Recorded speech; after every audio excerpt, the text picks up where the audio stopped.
มักหุงสุกใส่ตัวใด พี่ตัวนี้สุกกว่า สุกแห้งพี่น้องเอ้ยสุกขักใส่ตัวใดสุกกว่าเบิ่งใส่หน่วยใหญ่แห้งแล้วก็ลายหน่วยผอมเนาะนี่ตัวนี้ก็มีตัวสุกแต่ว่าสิเห็นหรือบ่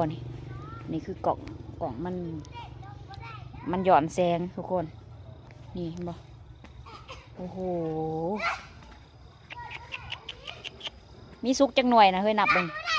จังหน่วย 4ทั้งมันเจาะ สี่คือแบบมันใหญ่แห้งอะเบิ่งผู้ใหญ่ขนาดเลยพุ่นนะโอ้หัวเฮาว่าใหญ่แล้วยังเบิ่งเจ้าลองวัดสิหัวจะเบิ่งให้วัดเบิ่ง วัดใส่หัว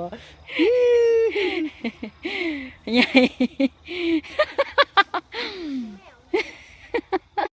โอ้สุดยอดสุดยอดสุดยอดอลีผู้ใครอยากมาหุงสุกมาเด้อมาเด้อมาเด้อสุดยอดอลีหน่วยใหญ่ใหญ่ผู้ผู้ดีเอามาเปรียบเทียบหน่วยซ้ำหน่วยซ้ำหัวสะเลหมอนแม่นบ่หมอน มันกลัวอีกแล้ว ใหญ่กว่าหัวสะหมอนพี่น้องมาคุงสุกข้าวโกกเลยหน่วยใหญ่ใหญ่เดี๋ยวสิเอาลงมาแล้วก็สิมาวัดเนาะว่ามันสิซ้ำหัวบ่อันนี้คือมันสุกลายหน่วยรีแต่ว่าเอาหน่วยนี่บอกอยากให้มันสุกแห้งถ้ามันสุกแห้งมันสิบ่แสบคักเนี่ยโอ้โหมันสีคมโอ้โหใหญ่กว่าหัวโอ้ความสูงความใหญ่สูงนะกบมันสูงกว่ามันมันกระบุงนี่สูงกว่าหัว